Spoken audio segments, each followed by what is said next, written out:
Right, first of all, 50 grams of dates, they go into the blender with 250 grams of warm water. Now your water needs to be around 40 to 50 degrees. Now we're going to blend this until it's smooth, until the dates are completely dissolved. Right, now we've got the dissolved dates in the water.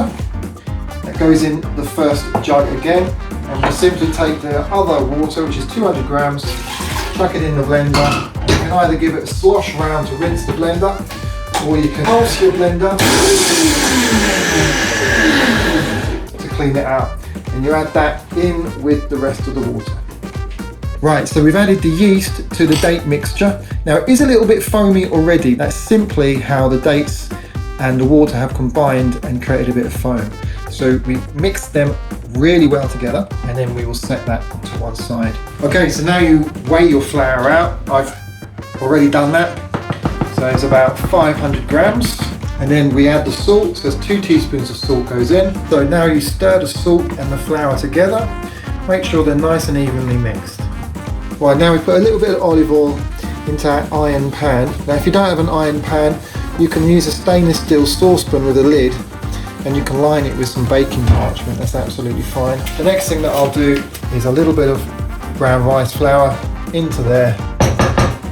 Give it a shake.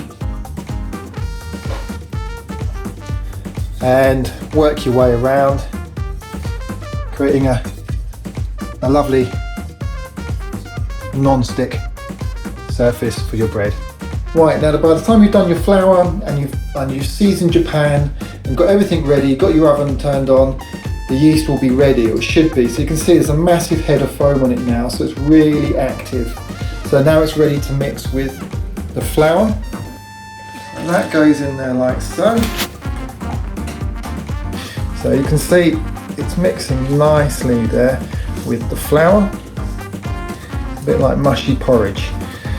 When it's like that, you put it straight into the bread pan that we've already prepared earlier. Right, so let's pop this into our container. Nice and gently, in she goes. You can use your spatula on the top just to give it a bit of a wobble to fill out your pan.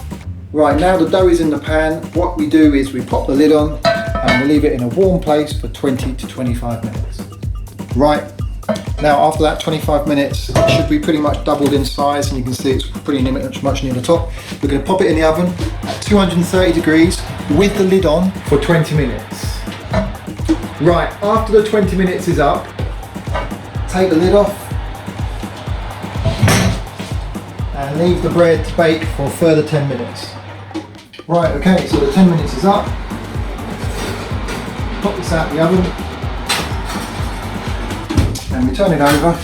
Now you can see it's shrunk actually from around the sides of the casserole dish, but if it hasn't, or it's a little bit stuck, you can use a knife around the edge to loosen it, and then flip it over, and there we have it. Lovely loaf of bread. Now the best way to check whether this is cooked through, especially if it's the first time that you've cooked this, is to use a food thermometer. So we pop that in, and ideally it'll go past 90 degrees, and possibly past 95 degrees, and you know that's definitely cooked. If you enjoyed this video, please give me a thumbs up and do hit the subscribe button for notification of future videos.